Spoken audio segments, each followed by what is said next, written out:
大家早晨，歡迎收睇4月28號星期一朝早天氣報告。我係陳兆偉。首先提下大家，雷暴警告咧而家係生效。我哋其實大範圍睇下呢個衛星雲圖，香港呢個位置啊，見到而家咧有一道雲帶係覆蓋住我哋華南，同埋咧我哋咧而家咧喺珠江口咧亦都有咧一道低壓槽影響我哋，為我哋帶嚟一啲不穩定嘅天氣。我哋喺呢個雷達圖像都會見到咧，香港呢個位置，珠江口咧見到咧呢啲咧係比較強嘅雷雨區咧，一路咧都沿住我哋咧西北邊咁樣一路挨落嚟，其實已經影響緊我哋嘅香港嘅而家主要係西邊地區啦。咁所以我哋預計咧香港嚟講啊，今朝早咧會係部分地區咧係會有機會雨勢較大喎，咁大家要留意嗰個天氣情況啦。咁我哋再睇下，其實今朝早咧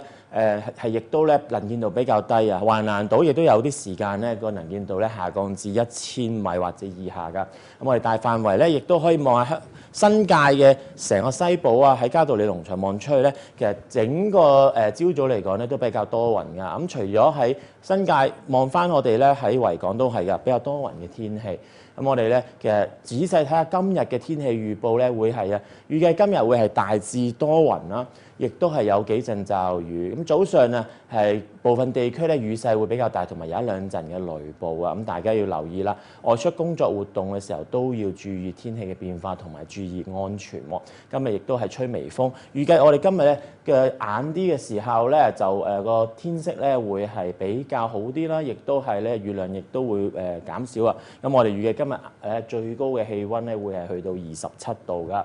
咁我哋睇埋未來幾日嘅天氣情況啦，睇下參考天氣預測圖，香港呢個位置，咁我哋沿岸地區咧都會咧未來2-3日都係吹住一啲嘅比較嘅